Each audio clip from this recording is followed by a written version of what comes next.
এখন আমি রান্না করে নেব ধনে পাতা দিয়ে মুসুরি ডাল। তার জন্য আমি কড়াই বসিয়ে দিয়ে দিয়েছি কিছুটা পরিমাণে সর্ষের তেল। তেলটা গরম হয়ে গেছে, তেলের মধ্যে দিয়ে দিচ্ছি কিছুটা কালো জিরে ফোড়ন, দিয়ে দিচ্ছি হাফ চামচেরও কম হলুদ গুঁড়ো, দিয়ে দিচ্ছি সিদ্ধ করে রাখা মুসুরি ডাল পরিমাণ মতো জল দিয়ে সিদ্ধ করে দিচ্ছি একটা সিটি দিয়ে, ঢেলে দিচ্ছি।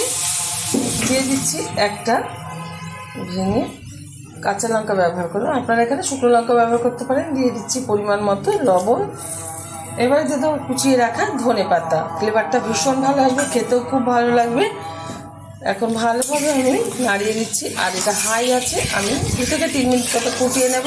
আমার এই রেসিপি যদি আপনাদের ভালো লেগে থাকে আপনারা অবশ্যই চ্যানেলটি সাবস্ক্রাইব করবেন, লাইক করবেন, শেয়ার করবেন। গরম গরম ভাতের সাথে এরকম একবার ডাল বানিয়ে খেতে দেবেন, আশা করি খুব ভালো লাগবে। ডালটা হাই আছে, 3 মিনিট মতো ফুটিয়ে নিয়েছি, হয়ে গেছে। ডালটা নামিয়ে ঢেলে দেবো একটা পাত্রে। গরম গরম ভাতের সাথে একটু সাথে গন্ধরাজ লেবু নেবো আর এই ডালটা সার্ভ করবো। আপনারা অবশ্যই ট্রাই করবেন, আশা করি আপনাদেরও ভীষণ ভালো লাগবে।